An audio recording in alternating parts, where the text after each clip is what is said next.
गांव के कोने पर एक पुरानी हवेली खड़ी थी। वो हवेली एक खानदान के राज और दर्द से भरी हुई थी। उस हवेली में रहता था एक बुजुर्ग, हाजी साहब, और उनके 3 बेटे, सलीम, कलीम और नदीम।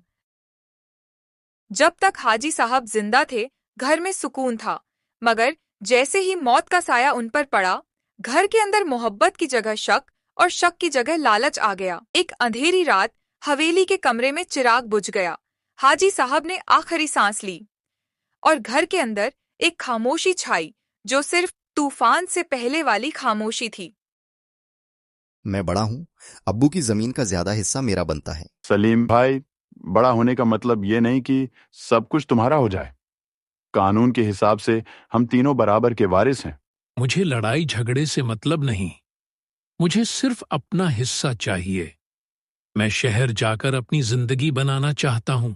तीनों भाई अपने अपने हिस्सों की बात कर रहे थे, मगर असल में सबको ज्यादा ही चाहिए था। रात को कलीम चुपके से मुंशी इकबाल के कमरे में गया।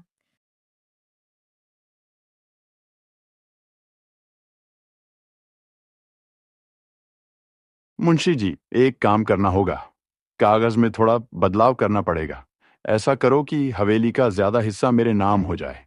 इनाम मिलेगा। कलीम बेटा, ये गुनाह है। हाजी साहब ने बराबर तकसीम लिखवाई थी। गुनाह या सवाब तुम्हारे लिए होगा, मेरे लिए सिर्फ फायदा। अगर तुमने मना किया तो मैं सबको कह दूंगा कि तुमने पैसा लिया। मुंशी का दिल कांप गया। पैसा और धमकी के बीच उसका ईमान हिल गया। उस रात कागजों में नई स्याही उतारी गई, एक ऐसी स्याही जो खून का रंग लाने वाली थी। सलीम को बहुत जल्दी समझ आ गया कि कलीम कुछ चाल चला रहा है। कुछ तो गड़बड़ है, मुझे सबूत चाहिए।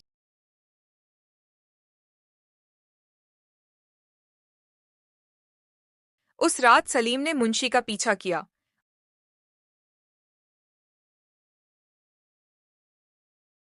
और देखा कि कलीम उसके साथ कागज बदल रहा था। सलीम का खून उबल गया। कलीम, तू अपने भाई को धोखा दे रहा है। जमीन के लिए अपना ईमान बेच दिया। धोखा नहीं भाई, दिमाग लगाया है।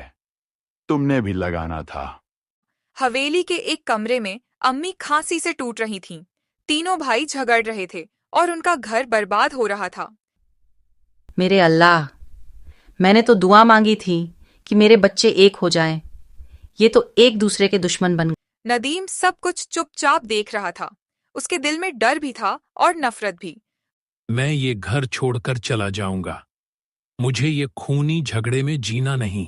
मगर जाने से पहले नदीम ने एक ऐसा राज सुना जो उसके दोनों भाइयों को हमेशा के लिए तोड़ देने वाला था।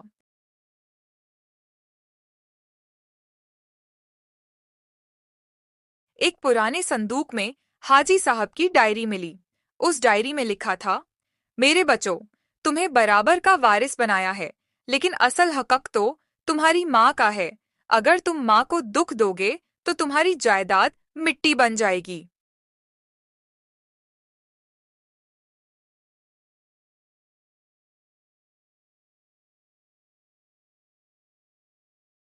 अब बताओ, किसके लिए लड़ाई कर रहे हो? ये जायदाद तो असल में अम्मी की है। सलीम और कलीम की आंखें खुल गईं। कागज का खेल खत्म हो गया। अब उनके सामने सिर्फ माँ के आंसू बचे थे, मगर जब तक समझ आया, देर हो चुकी थी।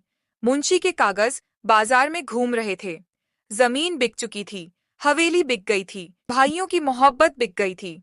अब तीनों भाई सिर्फ खाली हवेली के सामने खड़े थे और हवा में गूंजते हुए लग रहा था जैसे हाजी साहब की रूह कह रही हो, जायदाद मिट्टी है, रिश्ते असली दौलत हैं। ये कहानी हमें ये सिखाती है कि जब घर के अंदर लालच आ जाए तो रिश्तों का खून हो जाता है। सलीम, कलीम और नदीम की कहानी एक मिसाल है कि पैसा आज हो सकता है, कल नहीं, लेकिन माँ बाप की दुआ और भाइयों का प्यार अगर टूट जाए तो जिंदगी हमेशा के लिए खाली हो जाती है।